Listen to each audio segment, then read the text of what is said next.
बिस्मिल्लाहिर्रहमानिर्रहीम। First MCQ है। आपसे पूछा जा रहा है फर्स्ट क्वेश्चन के अंदर कि यूनिट्स बता दें आप ई के।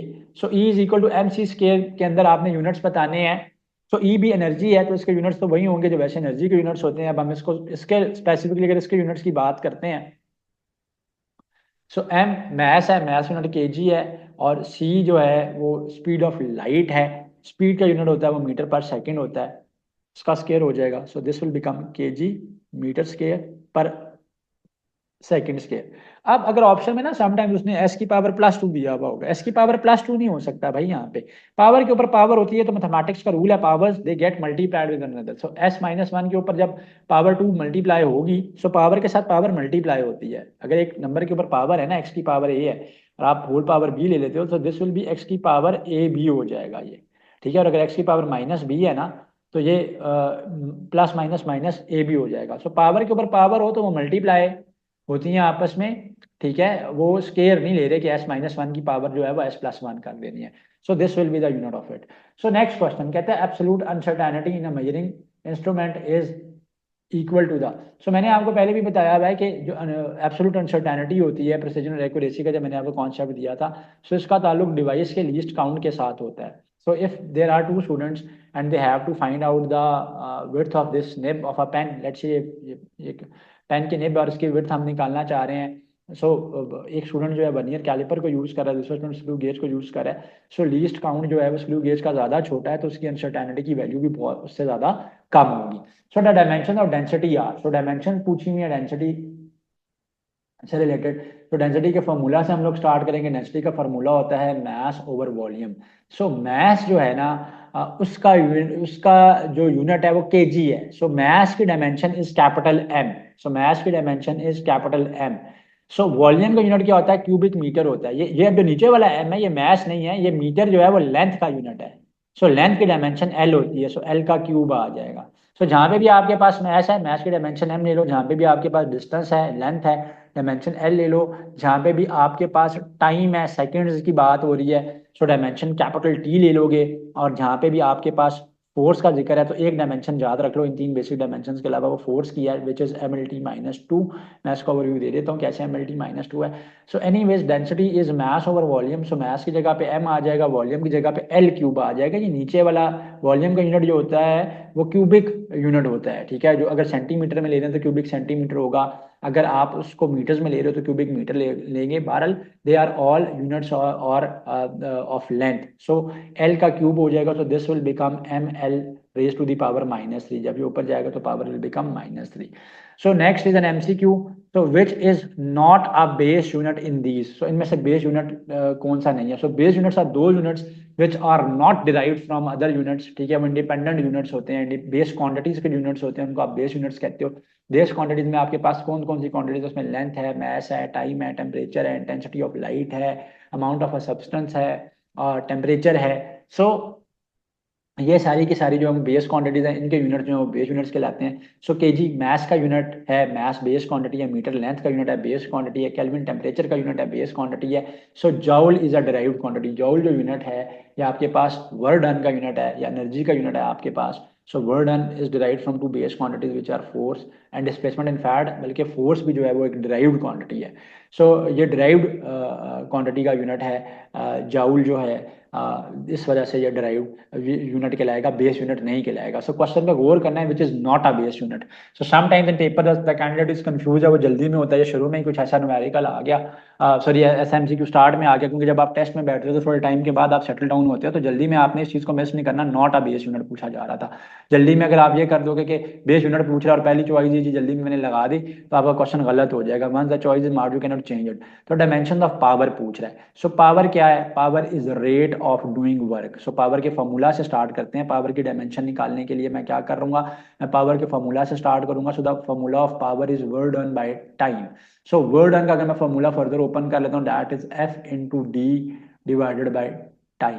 सो remember, I have told you to remember the dimension of force which is MLT-2। इसको एक आप याद रखो, डायमेंशन जहाँ पे भी आती हैं, जिस भी टेस्ट में आती हैं, फोर्स की डायमेंशन आप 3 बेसिक डायमेंशन के अलावा याद रखोगे तो आपके लिए things will become pretty simpler. So force की डायमेंशन MLT-2 होती है, सो I will plug in MLT-2। और डी डिस्टेंस है, डिस्प्लेसमेंट है, उसकी dimension is L, T time है, उसकी dimension is T। So this will become ML square T की पावर -3 हो जाएगा। ये टी है, ऊपर चला जाएगा -1 के साथ, तो टी की पावर -3 हो जाएगा। सो पावर की डायमेंशन क्या हो जाएगी, ML स्केयर टी -3 हो जाएगी। अब फोर्स की डायमेंशन MLT-2 मैंने याद रखने का पहले भी बताया है, मैं बता देता हूँ ये कैसे है। सो देखो आप, फोर्स जो होती है वो मास इनटू एक्सेलरेशन होती है। सो मास का यूनिट, सॉरी, मास का डायमेंशन इज m, एक्सेलरेशन का जो यूनिट होता है वो मीटर पर सेकंड होता है। सो मीटर के अंदर लेंथ है, टाइम t-1 है, सो MLT-1 बन जाएगा। सॉरी, MS-2 होता है, सो MLT-2 बन जाएगा। MS-1 तो जो यूनिट है वो वेलोसिटी का है, तो वो LT-1 होगी, उसकी डायमेंशन, एक्सेलरेशन की डायमेंशन MLT-2 है। So anyways, one tip is to solve the dimensions quickly. Not only the three basic dimensions which are ML and T, also try to remember the dimension of force which is MLT-2, so things will become easier for you. कहता है which one of the following is the highest power multiple? So giga, tera, mega, deca. So deci या deca जो है that is 10 की power -2, mega is 10 की power +6, giga जो है that is 10 की पावर जो है वो 9 होता है, और टेरा जो होता है वो 10 की पावर 10 होता है। So tera is the highest power here. So बल्कि टेरा शायद इससे भी ज़्यादा होता है, लेकिन हाईएस्ट पावर इनमें से यही बन रही है। So zero error belongs to, so the zero error belongs to personal error, random error, systematic error और कलेक्टिव एरर। पर्सनल एरर मैंने आपको बताया था किसी बंदे की नेग्लिजेंस की वजह से होता है, आपने करेक्ट जो प्रोसीजर था रीडिंग का वो आपने फॉलो नहीं किया। सो जो आपकी मेजरमेंट टेकिंग थी that was wrong. So personal error इस वजह से है कि आपने उस प्रोसीजर को फॉलो नहीं किया, या बंदे को चीज़ों का कॉन्सेप्ट ही नहीं पता था। रैंडम एरर मैंने आपको बताया है, ऐसा एरर होता है कि जिसके अंदर आप you take readings at different time, या रिपीटेड रीडिंग्स लेते हैं, every time you get a different answer, so that is a random error. Random error का सोल्यूशन क्या है, you take multiple reading, you take average of that. और personal error क्या है कि आप अपने प्रोसीजर को करेक्ट करोगे। सिस्टमैटिक एरर क्या होता है, जिसमें आपकी डिवाइस के साथ, आपकी इंस्ट्रूमेंट के साथ कुछ इशू है। So such a kind of error is known as systematic error, and a systematic error effects all the readings taken by that device. आप जो मर्जी कर लो, आप अपना प्रोसीजर जितना मर्जी करेक्ट कर लो, अगर एक डिवाइस में एरर है तो वो इशू क्रिएट करेगा, और हमेशा सेम इशू क्रिएट करेगा। फॉर एग्जांपल आएगा वर्नियर कैलिपर जो कि 0.1 सेंटीमीटर कम दिखाता है, लेट से, सो हर रीडिंग जो आप उससे लोगे वो 0.1 सेंटीमीटर कम दिखाएगा। सो जीरो एरर भी यही होता है। जीरो एरर आप कैसे चेक करते हैं, डिवाइस से रीडिंग लेने से पहले ही, इंस्ट्रूमेंट से रीडिंग लेने से पहले ही आप उसके जॉज को बंद करते हो, चेक करते हो कि क्या उसका मेन स्केल का वर्नियर स्केल का जीरो, या सर्कुलर और मेन स्केल का जीरो को इंसाइड कर रहे हैं, एक लाइन में आ रहे हैं कि नहीं आ रहे, तो उससे आपको पता चलता है कि zero error. So zero error is related to the device, device की फंक्शनिंग से रिलेट करता है। सिस्टमैटिक एरर जो है वो ये कहलाएगा। सो moving on to the next question, very repeated question, very I have seen this question numerous times, not only in this entrance test but many other entrance tests as well. So light year is a measure of, yeah, is a unit of, sometimes this question is asked that light is a unit of or a measure of, it's a unit of distance, okay? So how many kilometers or meters a light travels in 1 year is known as a light year, and it is a unit of distance, ठीक है? सो आपने ये बात याद रखनी है। Sometimes candidates क्या करते हैं, जिस तरह यहाँ पे भी एमसीक्यू के अंदर लाइट ईयर है, आगे लाइट इंटेंसिटी मेंशन है, तो student they think it's a unit of light intensity. No, it is a unit of distance. It tells us about कि हाउ मेनी, कितना डिस्टेंस लाइट एक ईयर में कवर करती है, so it's unit of distance है। So magnitude of cross product and dot product are equal at the angles of, so given angles में 45 degree है, 90 degree है, 180 डिग्री है और 0 डिग्री है। So students, the dot product is given by A dot B is equals to A's magnitude into B's magnitude into cos of angle between them, and the cross product is given by A cross B as A magnitude B magnitude into sine of angle between them and the unit vector, because इसका answer एक vector की form में आता है। जब answer एक vector की form में आता है तो उसके साथ एक यूनिट वेक्टर होगा, यूनिट वेक्टर जो है ये डायरेक्शन बता रहा होता है। सो अगर आप ये देखो कि जो क्रॉस और डॉट प्रोडक्ट है, they are solely dependent upon cos of angle between them and the sine of angle between them. So 45 degree के ऊपर, so cos 45 and sin 45 both have same value, और इनकी जो वैल्यू होती है that is 1 by √2 या 0.707 अगर आप पॉइंट्स में लेते हो। So 45 degree is the answer, ठीक है, here, because in given options के अंदर 45 डिग्री का आंसर है। Sometimes I have seen this question in different entrance test और डिफरेंट यूनिवर्सिटीज के। आई स्टिल रिमेंबर के क्वेश्चन मैंने देखा है बहुत दफ़ा कि कॉज एक्स साइन एक्स वो कहता है बराबर है, मैथमेटिक्स के अंदर आ जाता है, नीचे ऑप्शन होते हैं, तो 45 डिग्री पे आपका कॉज एक्स और साइन एक्स दोनों के दोनों बराबर होते हैं। मैं आपको बता देता हूँ कि आपने वैल्यूज़ को कैसे याद रखना है। वैसे तो ये मैंने मैथमेटिक्स के लेक्चर में बताना था, बट स्टिल मैं आपको इसको एक्सप्लेन कर देता हूँ। सो आपने कैसे याद रखना है वैल्यूज़ को, क्योंकि में आपके पास कैलकुलेटर अलाउ नहीं है। So what you will do is कि आप सिंपली इसको याद रखने का बड़ा ही ईजी वे है, and that easy way is I am drawing it for you guys. So यहाँ पे हम लोग बात करते हैं थीटा की या एंगल की। सो थीटा अगर आपके पास 0 डिग्रीज है, आपके पास फिर 30 डिग्रीज है, फिर आपके पास 45 डिग्रीज है, फिर आपके पास 90 डिग्रीज है, और सॉरी एक मिनट 60 को मैं मिस कर गया हूँ। सो लेट मी राइट 60, सो 60 डिग्रीज है, फिर आपके पास अगर 90 डिग्रीज है, और फिर आपके पास 180 डिग्रीज है। सो इस सिचुएशन में आप क्या करोगे, आपके पास हाथ पे जो है 180 डिग्री है। So you need to remember is as sine x. अगर मैं बात करूं, फिर मैं कॉज एक्स की बात करूं, फिर मैं टैन एक्स की बात करूं। So sine 0 is 0 degrees, sine 0 degree की वैल्यू जो है वो 0 होती है। साइन 30 की जो वैल्यू होती है वो 1/2 होती है। साइन 45 की जो वैल्यू होती है 1/√2 होती है। साइन 60 की वैल्यू √3/2 होती है, और साइन 90 के ऊपर वैल्यू जो है वो 1 होती है, क्योंकि साइन का ग्राफ आपके पास यूं चलता है 90 के ऊपर या π/2 के ऊपर इसकी मैक्स वैल्यू होती है। So what we will do here is कि जो 90 है, ये जो 90 है, ठीक है, तक आप वैल्यू लिखने के बाद आप इसको रिपीट करना शुरू कर दो कि ये वैल्यू आप यहाँ पे ले जाओगे, ये वैल्यू आप यहाँ पे ले जाओगे, ये यहाँ पे ले आओगे, और 1/2 को आप यहाँ पे ले जाओगे। सो जो वैल्यू मेरे पास यहाँ पे वैल्यू मेरे पास साइन 90 की है, वो बेसिकली कॉस 0 की वैल्यू बन जाएगी। सो कॉस 0 की जो वैल्यू है डैट इज 1। कॉस 30 की जो वैल्यू है वो वैल्यू है जो कि साइन 60 की वैल्यू है, रिमेंबर दैट इज √3/2। इसकी जो वैल्यू है वो अब ये वाली वैल्यू सेम नीचे आ जाएगी, 1/√2 आ जाएगा, ये वैल्यू यहाँ पे आ जाएगी, सो this will B 1/2। So cos 60 1/2 होता है, और साइन 60 √3/2 होता है। जो साइन 60 की वैल्यू है वो कॉस 30 की वैल्यू है, और कॉस 90 जो है वो 0 होता है, ठीक है जी। अब टैन बनाना है, टैन कैसे आता है, tan is sine by cos. So tan x remember is equal to sine x by cos x. So 0/1 is 0, 1/2 over √3/2 is 1/√3, 1/2 divide होगा तो 1 आएगा, दैट इज वाई टैन 45 की वैल्यू 1 होती है। सो 2 को आप 2 के साथ कैंसिल करोगे, √3 आ जाएगा। सो टैन 90 जो इन्फिनिटी होता है। One thing to remember is कि साइन के अंदर जब भी 180 का मल्टीपल होगा वो 0 होगा, और कॉस के अंदर 180 का अगर इवन मल्टीपल होगा तो वो +1 होता है, और ऑड मल्टीपल जो है वो -1 होता है। ये बात को मैं एक्सप्लेन कर देता हूँ। और tan 180 भी हमेशा 0 होगा, या tan के अंदर पाई का मल्टीपल हमेशा 0 होगा। सो इवन मल्टीपल से क्या मुराद है, let say I have the value of cos 360 degrees. So cos 360 degree can be written as cos 2 × 180। So ये 180 का इवन मल्टीपल है, 2 is an even number, so this is why इसकी value +1 आएगी। और अगर आपके पास कॉज लेट से मेरे पास है 540 है, so 540 is an odd multiple of cos, one odd multiple of 180, so 3 × 180 it can be written as 3 × 180, so that is -1। So this was alone 180 का ऑड मल्टीपल था, यानी 1 टाइम्स मल्टीपल था। सो कॉज के अंदर जब भी ऑड मल्टीपल आएगा तो -1 आएगा 180 का, और जब भी आपके पास इवन मल्टीपल आएगा सो +1 आएगा। सो ये मैंने एक्सप्लेन कर दिया एंगल्स, ताकि विदाउट कैलकुलेटर आपको कोई इशू ना हो। इनकी वैल्यूज भी याद रख लेना। 1/2 की वैल्यू जो होती है वो 0.5 होती है, सो 1/2 इज 0.5। फिर 1/2 इसमें रिपीट हुआ है, उसकी वैल्यू मैंने बता दी है कि 0.707 होती है, और √3/2 की जो वैल्यू होती है वो 0.866 होती है। एटलीस्ट इन 3 वैल्यूज को आपने जो है वो याद रखना है।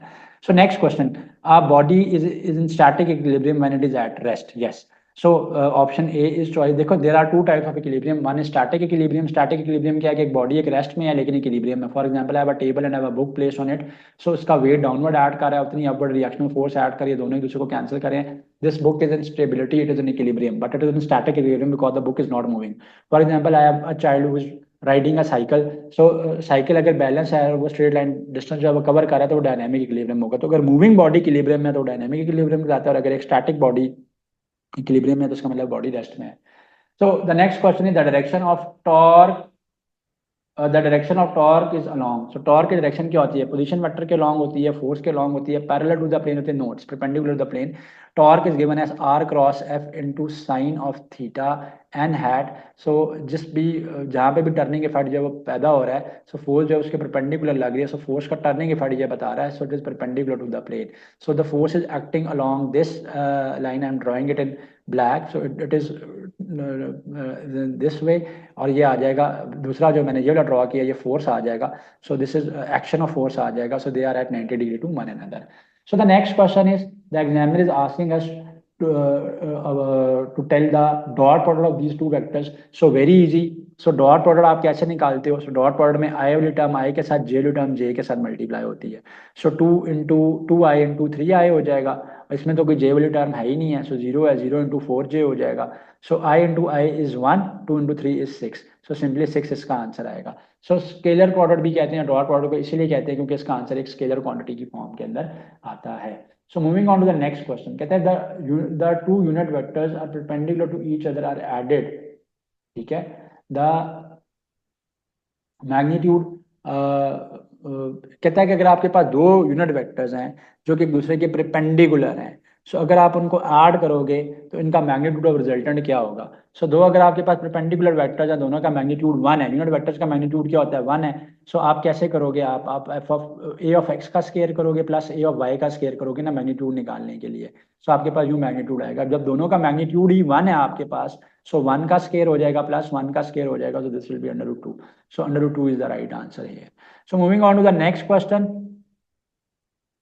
This question the examiner is telling us that if we double the moment arm, the value of the torque becomes. So अगर आप moment arm को double करते हो तो value of torque क्या होगी? So torque is given as 2 is equal to r cross f. So if you double this r, so it becomes 2r. So r cross f तो पुराना torque है, so the नया torque will be 2 times the older torque. ठीक है, the new torque will be 2 times of the original torque value. So this will be 2 times. So the next question is, torque has 0 value if the angle between r and f is. So torque की value 0 कब होती है? So sin 0 is 0 degrees. Sin 0 degrees is 0. So torque is given as the cross product of moment arm and force. So that is rf into sin of theta. So sine theta के ऊपर depend कर रहा है। Sign 90 की value 1 होती है, sign 45 की value 1/√2 होती है, साइन 60 की वैल्यू √3/2 होती है। सो साइन 0 जो है वो 0 होता है। सो 0 डिग्रीज अगर ये दोनों के दोनों पैरेलल होंगे तो टॉर्क आपका 0 होगा, यानी 0 डिग्रीज के ऊपर अगर ये ऐड कर रहे हैं। सो साइन 0 उस केस में 0, टॉर्क उस केस में 0 आ जाएगा। तो नेक्स्ट क्वेश्चन नंबर 16 के अंदर आपको ये कहा जा रहा है कि force of 100 newton is acting on Y axis 60 degree with Y axis, then its horizontal component will be. So आपने इसका हॉरिजॉन्टल कंपोनेंट निकालना है, फोर्स जो है it is acting along the Y axis, so it will be F sine of theta. So F is 100 newton here, sine of theta sine of 60 degree. So sine 60 की जो value होती है that is √3/2 या 0.866। सो 0.866 के साथ आप 100 को multiply करवा दोगे, जब आप उसको मल्टीप्लाई करोगे you will get the answer that is 86.6 Newton when an 100 Newton force is acting on the y-axis at an angle of 60 degree. So the next question is the scalar product of two vectors is 2√3. So scalar product दो vectors का 2√3 है, and the magnitude of their vector product is, और उनका vector product का जो magnitude है that is to find the angle between them. So vector product is AB sin of theta, उसकी value है 2, और जो आपके पास डॉट प्रोडक्ट है उसकी value AB cos of theta है, और उसका फॉर्मूला और उसकी जो वैल्यू है that is given as 2√3. So what I will do here is I will divide this equation with this one. So left से divide हो जाएगी और right hand side पे आप divide कर लोगे साथ. So cancel कर लेते हैं. So AB के साथ cancel हो जाएगा. Sin over cos will become tan of theta. 2 will get cancelled with 2 and you will be left with 1/√3. So tan inverse of 1/√3 is 30 degrees, right? So the right answer here is 30 degrees. So moving on to the next